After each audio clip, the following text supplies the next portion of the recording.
ఈ తరం వాళ్ళకి తొట్టెంపుడి వేణు అంటే ఎవరో తెలియదు. కానీ ఆయనకి మాత్రం ఒక 90s కిడ్స్ అదేవిధంగా 2000 ఎర్లీ 2000s వాళ్ళందరికీ కూడా ఆయన యాక్టింగ్తోని అందరినీ మెప్పించిన వ్యక్తి అని చెప్పొచ్చు. అటు హీరోగానే కాకుండా కమీడియన్గా కూడా ఆయన ఏ లెవెల్ పర్ఫార్మెన్స్ ఉంటుందంటే ఆయన సినిమా వచ్చింది అంటే ఖచ్చితంగా థియేటర్స్ అన్ని హౌస్ఫుల్. ఆ లెవెల్లో ఉన్న స్టార్డమ్ కాస్త కొన్ని రోజుల తర్వాత ఈ తరం హీరోస్తోని పోటీ పడకుండా ఆయన మాత్రం ఇతర బిజినెస్లు చేసుకుంటూ అటు కాంట్రాక్ట్ బిజినెస్ ఇలా ఎన్నో చేసుకుంటూ ముందుకు వెళ్తున్నారు. ఇప్పుడు మాత్రం ఆయన పైన ఒక 1000 కోట్ల పైన అయితే ఆయన పైన అక్రమంగా కొన్ని కేసులు అయితే ఉన్నాయన్నమాట. అసలు ఆ కేసులు ఏంటి, అసలు ఏమీ అర్థం అవట్లేదు. సడన్గా ఈయనెందుకు వచ్చాడు సీన్లోకి? అయితే హీరో వేణు మాత్రం అసలు సినిమా రంగంలోకి స్వయంవరం అని ఒక సినిమాతోని ఎంట్రీ ఇచ్చాడు. సో ఆ తర్వాత మంచి మంచి సినిమాలు వచ్చినప్పటికీ కూడా కొద్ది కాలం తర్వాత మాత్రం సినిమాలు అనేవి పూర్తిగా తగ్గిపోవడం జరిగింది. సో చాలా మంది హీరోలు ఎట్లా అంటే సినిమా రంగంలో ఉన్నప్పుడే వేరే బిజినెస్లు పెట్టుకోవడం కానీ బిజినెస్ రంగంలో ముందుకెళ్ళడం చేస్తూ ఉంటారు.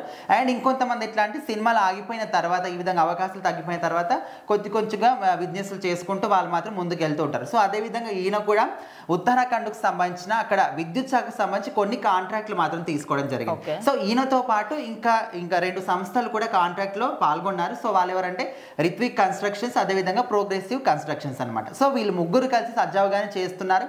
కొన్ని రోజుల తర్వాత ఏం చేసిందంటే మధ్యలోనే ఒక సంస్థకు సంబంధించిన ఎవరంటే ప్రోగ్రెసివ్ కన్స్ట్రక్షన్ సంబంధించిన వాళ్ళు మాత్రం పనులు చేయడం తగ్గించేశారు. సో అప్పుడు ఏం చేశారు, ఇక్కడ ఇద్దరే చేస్తున్నారు. సో ఇందులో కూడా మధ్యలో ఇక్కడ వేణు కూడా పనులని మధ్యలోనే ఆపేయడం జరిగింది. సో ఒకటే సంస్థ ఎవరు రిత్విక్ కన్స్ట్రక్షన్స్ మాత్రమే ఈ పనులన్నీ కూడా చేస్తున్నారు. సో వాళ్ళు ఏం చేశారు, వీళ్ళిద్దరు కూడా మధ్యలోనే ఆపేశారు కాబట్టి వాళ్ళ కోపం వచ్చేసి రిత్విక్ కన్స్ట్రక్షన్స్ ఎండి రవికృష్ణ ఆయన మాత్రం బంజారాహిల్స్ పోలీస్ స్టేషన్ సంపాదించి అక్కడ మాత్రం కేసు పెట్టడం జరిగింది. అయితే ఈ కేసు పెట్టి వీళ్ళు పనులు ఆఫ్ చేయకుండా ముందే అక్కడ వాళ్ళు ఉత్తరాఖండ్కి సంబంధించిన విద్యుత్ శాఖకు సంబంధించిన వాళ్ళు 1010 కోట్లు ఆల్రెడీ వీళ్ళ అకౌంట్లోకి వేసేసారనమాట.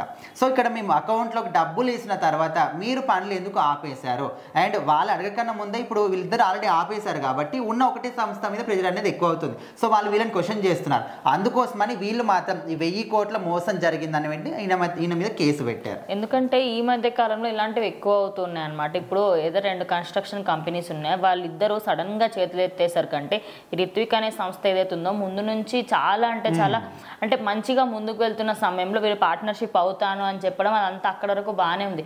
కానీ సడన్ గా ఇప్పుడు ఏదైనా ఒక 10 రూపాయలదో 100 రూపాయలదో అంటే సద్దు మడిగించి ఎవరినో ఒకరు అప్పు అడిగి తీసుకురావచ్చు. 1000 కోట్లలో లావాదేవీలు కాబట్టి ఎవరిని అడగలేము ఖచ్చితంగా. సో వాళ్ళు కంప్లీట్ చేయలేక ఇటు వాళ్ళ చేతులు ఎత్తేస్తారు కంటే ఆయన మాత్రం ప్రజెంట్ పోలీసులను ఆశ్రయించారు.